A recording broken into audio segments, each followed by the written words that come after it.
One డేలో మాత్రం నా కళ్ళు జిగేలుమన్నాయి. ఇక్కడ నుంచి ఒక ట్రెండ్ లైన్ మనం డ్రా చేసినట్లయితే ఎంత 14%. నేను ఇక్కడ భయపెట్టడం కోసం అయితే ఎవరిని చెప్పట్లేదు బ్రో, నాకు భయపెట్టాలని లేదు.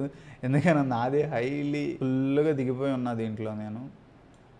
ఇది ఎందుకు అవుద్ది అని అంటే 1 2 3 లిక్విడిటీస్ తీసుకునేటప్పుడు ఇంతవరకు పడిపోద్ది బ్రో మార్కెట్. నిజం చెప్తున్నాను, ఇంత పెద్ద పెద్ద లిక్విడిటీస్ని కనుక మార్కెట్ తీసుకుందా పడిపోతుంది, ఈ లెవెల్కి వచ్చేస్తుంది.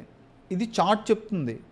లేదురా బాయ్ ఫాల్ రాదు అంటే సింపుల్గా చెప్తున్నా, ఎక్కడి నుంచి మార్కెట్లో రేపన్నా సరే ఒక పెద్ద బ్లూ క్యాండిల్ పడింది అనుకో, ఇక్కడ నుంచి బ్లూ క్యాండిల్ పడినా సరే మొత్తం చేంజ్ అయిపోతుంది సిచ్యువేషన్. ఆర్ ఇంకో అవకాశం కూడా ఉంది. మార్కెట్ రీటెస్ట్ చేయకుండా ఈ గ్యాప్ని విడిచిపెట్టింది. నాకు ఈ గ్యాప్ విడిచిపెట్టినప్పుడే బాబు ఏదో జరుగుద్దురా అని ఇప్పటికీ నాకు భయంతోనే ఉన్నాను. నేను భయంతో ఉన్నాను కాబట్టి నాకు ఈ ప్యాటర్న్ కనిపించింది, లేకపోతే కనిపించదు నాకు. వన్స్ ఈ లెవెల్ని మార్కెట్ బ్రేక్ చేసింది అనుకో, అది జరగచ్చు జరగకపోవచ్చు, నేను భగవంతుడి దగ్గర జరగకూడదని కోరుకుంటున్నా. నేనేమనుకుంటున్నానంటే రేపు పెద్ద క్యాండిల్ పడి బ్రేక్అవుట్ అయిపోలేదని కోరుకుంటున్నాను నేనైతే మాత్రం. ఇక్కడ నుంచి పెద్ద గ్రీన్ క్యాండిల్ అయినా పడాలి, ఇక్కడ నుంచి లిక్విడిటీ తీసుకొని, అంటే ప్రీవియస్ లెవెల్ లిక్విడిటీ ఉంది కదా, ఈ ప్రీవియస్ లెవెల్ లిక్విడిటీ ఆధారంగా మార్కెట్ ఇక్కడికి వచ్చి ఇక్కడ ఒక సపోర్ట్ తీసుకొని రిటైలర్స్ అందరూ ఇక్కడ అమ్మేస్తారు, భయపడతారు. 100-200 పాయింట్స్ అనేది జడిపిస్తారు మనకి ఖచ్చితంగా. ఈ లెవెల్ వరకు కూడా వచ్చేస్తుందేమో చిన్న విక్తో, ఒక రోజులో కాదు 2 రోజుల్లో జరగవచ్చు. ఒక గ్రీన్ క్యాండిల్ పడకపోతే ఒక విక్తో